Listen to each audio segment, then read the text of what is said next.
Doctor Santosh कामेरकर. माझा तसा 2 प्रकारचा व्यवसाय आहे. एक मी बिझनेस कोच करतो, ट्रेनिंग व्यवसायामध्ये आहे आणि दुसरा माझा एस-के रिसॉर्ट या नावाने रिसॉर्ट आहे. या 2 व्हर्टिकल आमच्याकडे आहेत. एक आम्ही एस-के हॉलिडे होम नावाने एम-टी-डी-सी अप्रूव्हल आपल्याकडे रूम्स वगैरे आहेत, ज्यामध्ये बेड अँड ब्रेकफास्टच्या माध्यमातून आम्ही लोकांना सर्व्हिस देतो आणि दुसरं आमचं रेस्टॉरंट आहे, जे स्पाइस ऑफ कोकण नावाने आहे. कोकणाची स्पेशली चव या ठिकाणी मिळते आणि या व्यवसायामध्ये माझ्याबरोबर माझी पत्नी श्रद्धा कामेरकर, माझी मुलगी सायली कामेरकर, सिद्धेश कामेरकर हे बरोबर असतात.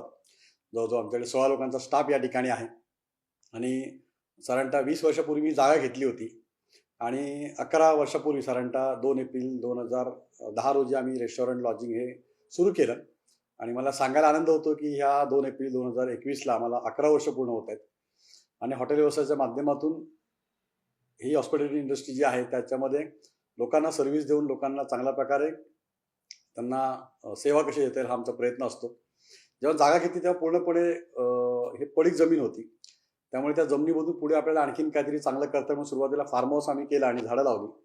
हळूहळू जसं रस्ता रहदारी वाढायला लागली, मग आम्ही एक लॉज बांधला आणि त्या माध्यमातून पुढे मग रेस्टॉरंट चालू केलं आणि हा पूर्ण खड्डा भरून काढायला जवळजवळ मला 1000 ट्रक माती लागली आणि मग लँडस्केप करत करत आजच्या तारखेला एक चांगलं नावारूपास आमचं हॉटेल आलेलं आहे आणि एस-के हॉलिडे होम नावाने लोक आमच्या हॉटेलमध्ये येतात आणि या नावाने परिचित आहे. अनेक फिल्मस्टार लोक आमच्याकडे येतात. जेवण खूप चांगल्या प्रकृतीचं असतं.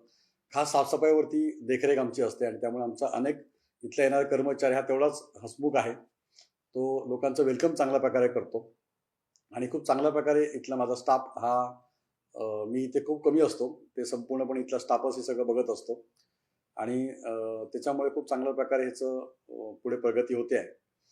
आणखीन सांगायचं म्हटलं तर रिसॉर्ट संदर्भात आज वेगवेगळ्या प्रकारचे ग्रुप आमच्याकडे येतात. म्हणजे आमच्याकडे वन डे पिकनिक असतात, आमच्याकडे डेस्टिनेशन वेडिंग होतं, त्याचबरोबर राहण्यासाठी लोक येतात आणि त्या माध्यमातून ते आनंद त्यांना मिळतो. आम्ही काही सेल्फी पॉईंट या ठिकाणी क्रिएट केलेत.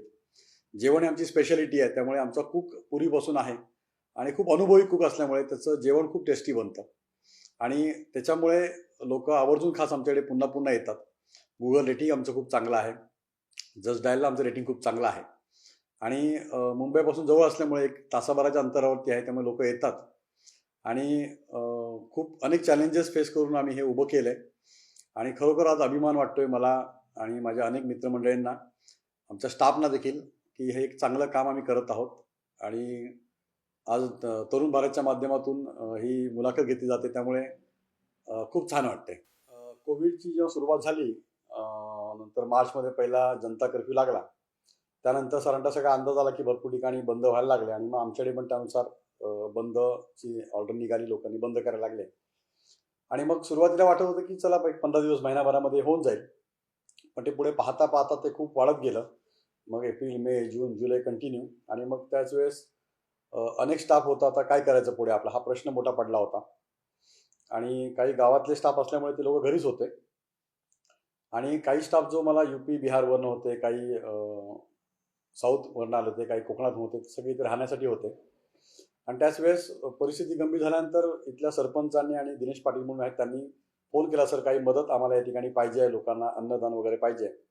मग अशा वेळेस आम्ही पुढाकार घेऊन, माझ्या पुढाकाराने आम्ही काही अन्नदान केलं.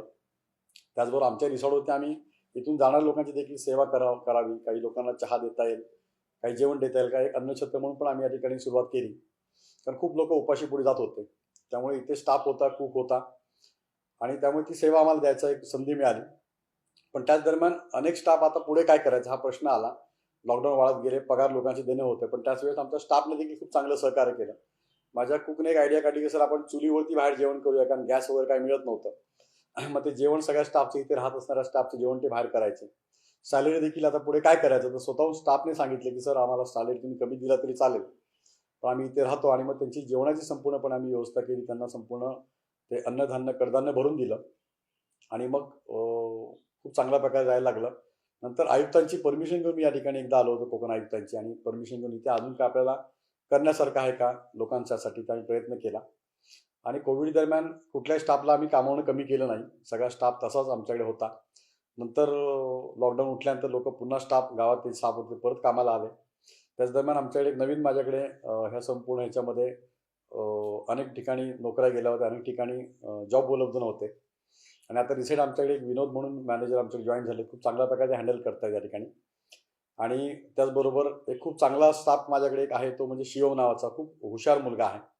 एक प्रसाद मनेरकर पूर्वीपासून आमच्याकडे मॅनेजर आहेत. आमचे उस्ताद शेरसिंग नाव आहे त्याचं. त्यांचं जेवण अप्रतिम असतं. तर अनेक जुना स्टाफ माझ्याकडे आहे, नवीन स्टाफ आला आणि त्या माध्यमातून आज कोविडमध्ये देखील आम्ही खूप चांगलं फेस केला. बिझनेसला चॅलेंजेस होते, कारण पगार देणं एक मोठं चॅलेंज होतं. त्याचबरोबर मेंटेनन्स करणं होतं. कारण 9-10 महिने हॉटेल बंद होतं, ते मेंटेन करणं. पूल आहे, त्यामुळे स्विमिंग पूलचं मेंटेनन्स आलं आणि पुन्हा परत नवीन जोमाने उभं राहण्यासाठी साफसफाई करणं, सॅनिटाईज करणं, ह्या सर्व गोष्टी सुरू झाल्या आणि मग हळूहळू खूप चांगला रिस्पॉन्स मिळाला. परमेश्वर कृपेने आमच्या इथे कुठेही कोणालाही कोरोनाचा कोणताही त्रास झाला नाही, कोविडचा कोणताही त्रास झाला नाही. कारण सगळ्या स्टाफ ती काळजी घेत होतं. येणाऱ्या कस्टमरला देखील आम्ही खूप चांगली सेवा दिली. त्यांचं साफसफाईबद्दल, स्वच्छतेबद्दल आम्ही काळजी घेतली आणि आज खूप चांगलं वाटते की आज पुन्हा एकदा नवीन जोमाने आमचा बिझनेस सुरू झाला आहे. कोविडनंतर आम्ही काही लग्न देखील केली डेस्टिनेशन वेळी.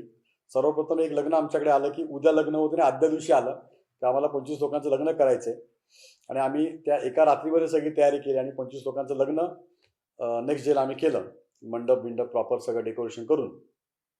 त्यानंतर आणखीन एक 2-3 लग्न आमच्याकडे झाली. त्यामुळे खूप चांगल्या प्रकारे आता व्यवसाय चालू झालेला आहे आणि पूर्ण हॉटेल इंडस्ट्रीला जे चॅलेंजेस होतं ते आता हळूहळू कमी होत चाललं आहे आणि बिझनेस पुन्हा एकदा नवीन जोमाने सुरू झाला आहे. मी बिझनेस कोच असल्यामुळे मी अनेक लोकांना बिझनेस कसा करायचा सांगतो, त्यामुळे मानसिकता महत्त्वाची आहे. तर ही मानसिकता आमच्या डोक्यामध्ये होती की बिझनेस पुन्हा उभा करायचा, पुन्हा उभं राहायचं आहे आणि आम्ही नेहमी सकारात्मक विचार करतो की जे झालं ते ठीक आहे, यापुढे चांगलं होईल.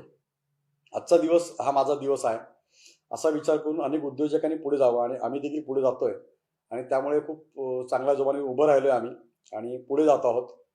त्यामुळे असं म्हटलं जातं की मंजिलें उन्हीं को मिलती है जिनके सपनों में जान होती है, पंखों से कुछ नहीं होता बुलंद हौसलों से उडान होती है. ते बुलंद हौसले आम्ही घेऊन सगळे चाललो आहोत आणि निश्चितच आमची जी उद्दिष्ट, जे टार्गेट आम्ही फिक्स केलेत सेल्सचे, ते आम्ही पूर्ण करणार आहोत आणि करत आहोत. नेहमीच गोल्स असावेत, काही फ्युचर प्लॅन असावेत.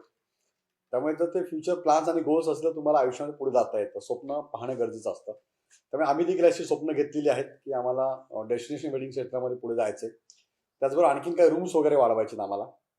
त्याच्यावरती आमचं काम चालू आहे. ओपन आमच्याकडे गार्डन खूप चांगलं आहे, त्यामुळे ओपन रेस्टॉरंट करता येईल त्या ठिकाणी. त्याच्यासाठी आमचं नियोजन चालू आहे आणि ओपन रेस्टॉरंटसाठी आम्ही काही अरेंजमेंट करतोय, जेणेकरून येणाऱ्या ठिकाणच्या लोकांना तो फायदा होईल. एप्रिल-मे महिन्यामध्ये आम्ही एक आंबा महोत्सव देखील भरवायचा प्लॅनिंग आहे, नियोजन आहे आमचं, जेणेकरून हायवेला रिसॉर्ट असल्यामुळे, हायवेला हॉटेल असल्यामुळे येणाऱ्या जाणाऱ्यांना तो एक फायदा होईल की रोडवरती आहे, आंबे विकत घेता येतील. आंबा महोत्सव निमित्ताने कोकण महोत्सव म्हणता येईल त्याला, मग त्याच्यामध्ये कोकणी पदार्थ त्या ठिकाणी मिळतील, असा आमचा एक प्रयत्न आहे आणि त्यासाठी आम्ही सगळे लागलेलो आहोत. खूप आणखीन आम्ही आयडियाज वापरतोय, इनोव्हेशन्स करतोय आणि त्या माध्यमातून बिझनेस वाढवायसाठी, त्याचबरोबर लोकांना जास्त चांगल्या प्रकारे देण्याचा आमचा उद्देश, त्याप्रती आम्ही प्रयत्न करीत आहोत. आता जो संपूर्णपणे हा जो काळ गेला कोरोनाचा, कोविडच्या मध्यंतरीच्या काळामध्ये, तर अनेक लोकांचं बघितलं की अनेक लोकांचा कॉन्फिडन्स कमी झाला, अनेक लोकांनी आपले व्यवसाय बदली केले, अनेक लोक लॉसमध्ये गेले, अनेक लोकांनी पुढे काय करायचा हा प्रश्न पडला आणि हा प्रश्न ऑफकोर्स तो आमच्यासमोर देखील पडला की पुढे काय, आता अजून किती दिवस हे लॉकडाऊन वाढले, किती दिवस आणि किती कर्मचाऱ्यांना ठेवायचं, किती कर्मचाऱ्यांना पुढे वाढवायचं, असे अनेक प्रश्न डोक्यामध्ये होते. पण एक होतं की ह्या परिस्थितीमध्ये ज्या पूर्वीच्या स्टाफने आम्हाला मदत केली आहे, त्यांना कुठल्याही परिस्थितीत कमी करायचं नाही. वाटलं तर एक वेळेस त्यांनी 1-2 महिन्याचे पगार त्यांनी कमी घ्यावेत, पण कामावरून आम्ही कोणाला काढायचा विचार नाही केला आणि त्यामुळे तो स्टाफ टिकून राहिला. तर ह्या परिस्थितीमध्ये अनेक स्टाफने मला सहकार्य केलं, त्याचबरोबर काही मित्रपरिवाराने देखील आधार दिला आणि प्रामुख्याने माझी पत्नी श्रद्धा ही नेहमी सांगत राहिली की आपण नक्कीच परत चांगल्या प्रकारे करू आणि ह्या कोविडच्या दरम्यान स्थानिक लोकांनी देखील चांगलं सहकार्य केलं. त्याचबरोबर कोकण आयुक्तांनी आम्हाला परमिशन दिली की तुम्ही सेवा करा किंवा तुम्हाला काळजी घेऊन तुम्ही तुमचं हॉटेल चालू ठेवा, फक्त कोविडची काळजी घ्या. त्यामुळे साधारणतः नोव्हेंबर-डिसेंबर दिवाळीच्या दरम्यान आम्हाला तो परत बिझनेससाठी आम्हाला थोडा तो स्कोप मिळाला. त्यामुळे अनेक लोकांचं सहकार्य मिळालं आणि परमेश्वराचे आशीर्वाद होते. त्यामुळे पुन्हा आम्ही बिझनेस केला 1-2 महिन्यामध्ये पुन्हा चांगल्या प्रकारे करू लागलेलो आहोत आणि नक्कीच याच्यामध्ये अनेक लोकांचे आशीर्वाद असतात, त्याच्यामुळे होतं. माझ्या आईचे खूप आशीर्वाद याच्यामध्ये आहेत, कारण तिने हे जागा घेताना आईबरोबर असायची आणि तिचे नक्कीच आशीर्वाद माझ्या पाठीशी आहेत. आज ती आमच्यासोबत नाही आहे, पण ती हे बघते सगळं यश किंवा हे सगळं उभं केलेलं वैभव. त्यामुळे मोठ्यांचे आशीर्वाद आपण जे म्हणतो ते खूप कामाला येतात आणि ह्या आशीर्वादामुळेच आम्ही खूप चांगल्या प्रकारे आज करत आहोत. असं म्हटलं जातं की देणाऱ्या माणसांची मागणी आहे. या जगामध्ये मी नेहमी सांगतो की आपण देत राहिलं पाहिजे. युनिव्हर्स एक लॉ असं म्हणतात, लॉ ऑफ गिव्हर्स म्हणतात त्याला. आपण दिलं तर आपल्याला मिळतं. तर आज अनेक ठिकाणी मी स्वतः माझी एक सामाजिक संस्था आदर्श प्रतिष्ठान, जी गेले 13-14 वर्ष आम्ही समाजासाठी वेगळ्या प्रकारचे काम करतोय. आम्ही या ठिकाणी आदिवासी पाड्यामध्ये मोठं काम केलंय. मी लायब्ररी अनेक ठिकाणी शाळांना, कॉलेजला दिलेलं आहे. आदिवासी पाड्यांमध्ये आम्ही अन्नदान देखील करतो. सेम कोरोनामध्ये आम्ही काही अशा ॲक्टिव्हिटी केल्या होत्या. त्यामुळे त्या माध्यमातून किंवा काही अनाथ आश्रममधल्या मुलांना आम्ही या ठिकाणी विनामूल्य देतो. ठाण्यामध्ये एक संस्था आहे विश्वास नावाची. त्या विश्वास संस्थेच्या मुलांना आम्ही या ठिकाणी पूर्ण दिवस 100 मुलं होती. त्यांना बसची व्यवस्था करून त्यांना इथे आणलं आणि त्यांना विनामूल्य आम्ही, कारण त्या मुलांना मिळत नाही. ती मतिमंद मुलांना पण दिलं. त्याचबरोबर अनाथ आश्रमच्या मुलांना आम्ही या ठिकाणी बोलवलं होतं. तर दरवर्षी आमच्या 1-2 अशा काही येतात. त्या व्यतिरिक्त वृद्धाश्रमच्या काही लोकांना आम्ही या ठिकाणी बोलवतो. त्यामुळे ते आपण एक समाजच दिलं लागतं. जे आज काय आपण आहोत ते आपण स्वतःमुळे नसतो, तर अनेक लोकांच्या आशीर्वादामुळे, अनेक लोकांच्या सहकार्यामुळे आपण होत असतो. मी नेहमी उदाहरण सांगतो की जर मी हा ब्लेझर आज जो घातलाय हा ब्लेझर माझ्याकडे पैसे असल्यामुळे मी विकत नाही घेतलाय. तर हा ब्लेझर विकत मी तेव्हा घेऊ शकलो जेव्हा हा ब्लेझर बनवण्यासाठी ज्या शेतकऱ्याने शेतामध्ये पहिला कापूस लावला, ते कापसाचं पीक आलं, त्यातून नंतर पुढे धागा तयार झाला, धाग्यातून पुढे कपडा तयार झाला, तो कपड्यातून पुढे शर्ट तयार झालं, ते शर्ट पुढे मॉलमध्ये विकायला गेलं, त्याला काच लागलं, बटन लागलं, इस्त्री केली गेली आणि मग ते शर्ट विकायला आल्यानंतर मी ते विकत घेतलं. हा ब्लेझर मी विकत घेऊ शकतो. त्यामुळे फक्त पैसा म्हणून विकत घेता येत ना, त्या प्रत्येक शेतकऱ्याचं, त्या प्रत्येक व्यक्तीचं याच्यामागे योगदान आहे. त्यामुळे हे रिसॉर्ट देखील जे आज आहे याच्यामध्ये अनेक लोकांचं योगदान आहे. माझा मॅनेजर नसेल, माझं ती झाडूवाली बाई नसेल, माझं साफ करणारा कर्मचारी नसेल, जेवण करणारा कुक नसेल, तर ही मॅनेजमेंट प्रॉपर नसेल तर ते पुढे जाऊ शकत नाही. आणि त्याचबरोबर येणारा आमचा ग्राहक, आमचा गेस्ट हा जर आमच्याकडे आलाच नाही तर पुढे व्यवसाय वाढू शकत नाही. त्यामुळे प्रत्येक गोष्टीमध्ये लोकांचं योगदान आपल्याला लागतं आणि त्याच्यामुळे ह्या माध्यमातून आम्ही देत असतो आणि आपण नेहमी देत राहिलं पाहिजे. म्हणजे मला जर काही मिळालं तर मी त्या समाजाप्रती देणं माझं कर्तव्य असं मी समजतो आणि प्रत्येकाने ही भावना ठेवली तर नक्कीच त्याचा फायदा आपल्याला मिळतो आणि आपल्या सुखामध्ये इतरांना देखील आनंद मिळतो. त्यामुळे देण्यामध्ये खूप आनंद आहे असं मला वाटतं. त्यामुळे कायम आपण देत राहिलं पाहिजे आणि त्याच स्लोगनने आम्ही पुढे जात असतो की देत राहूया आणि देण्याने वाढत जातं. हॉटेल व्यवसाय म्हटलं की या ठिकाणी खूप चॅलेंजेस असतात. त्याचबरोबर पैसे पण आहेत, त्याचबरोबर अडचणी देखील असतात. तर मी प्रामुख्याने हॉटेल इंडस्ट्रीवाल्यांना, अनेक उद्योजकांना किंवा नवीन चालू करणाऱ्या माणसांना सांगू इच्छितो की या ठिकाणी आपल्याला पडेल ते काम करायची तयारी लागते. म्हणजे माझ्याकडे माझा मॅनेजर पण वेळ प्रसंगी तो टेबलावरती कपडा देखील मारतो, वेळ प्रसंगी लोक बुफेला उभा राहतो. अनेक वेळेस मी, माझी पत्नी, आम्ही देखील जेव्हा खूप गर्दी होते तर आम्ही त्या ठिकाणी खास उभं राहतो आवर्जून की लोकांना प्रॉपर सर्व्हिस दिली जाते का, लोकांना जेवण दिलं जातं ते बरोबर आहे का, ते बघणं गरजेचं आहे. त्यामुळे आजच्या तारखेला आपल्याला मेहनत खूप करणं गरजेचं आहे. त्याचबरोबर त्याला नियोजनाची जोड द्यावी लागते, स्ट्रॅटेजी बनावं लागतं आपल्याला आणि त्याच्यामध्ये सॉर्टबद्दल आम्ही नेहमी सांगतो. म्हणजे मी अनेक माझ्या कार्यक्रमात बोलतो, स्ट्रेंथ, विकनेस, अपॉर्च्युनिटी, थ्रेट. तर आपल्या बिझनेसबद्दल आपल्याला माहिती पाहिजे की माझे स्ट्रेंथ काय आहे, माझे विकनेसेस काय आहेत, मला अपॉर्च्युनिटी काय देणार दिवसामध्ये आणि धोके काय देणार दिवसामध्ये. ह्याचा अभ्यास केला तर कुठलाही व्यवसाय आपण यशस्वी करू शकतो. तर मुळात हा अभ्यास करणं गरजेचं असतो. हा सॉर्ट आपण आपल्या वैयक्तिक बद्दल देखील करायला पाहिजे, आपल्या कर्मचाऱ्यांबद्दल देखील केला पाहिजे आणि प्रेमाने. म्हणजे मी अनेक सांगतो बरेच वेळेस की आपण एखाद्या व्यक्तीने चूक केली तर त्याला आपण दम देतो, ओरडतो, शिवी देतो. तर ओरडून साधारणतः 10 पैकी 2 कामं होतात, पण 8 कामं ही प्रेमाने गोड बोलून होतात. त्यामुळे अनेक लोकांना आम्ही प्रेमाने बोलून कामं करून घेत असतो. तर अनेक उद्योजकांना किंवा युवकांना मी सांगू इच्छितो की आपण लोकांशी प्रेमाने वागलं तर फायदा होतो. असं म्हटलं जातं की वस्तूंचा वापर करावा आणि माणसांवरती प्रेम करावं. प्रामुख्याने बऱ्याच ठिकाणी आपल्याला उलटं दिसतं की लोक वस्तूंवरती प्रेम करतात आणि माणसांचा वापर करतात. असं न होता आपल्याला वस्तू ह्या वापरासाठी असतात आणि माणसांकडनं आपण प्रेमाने कामं करून घ्यायला पाहिजेत. तर हे जर आपण केलं तर नक्की कुठल्याही व्यवसायामध्ये पुढे जाता येतं.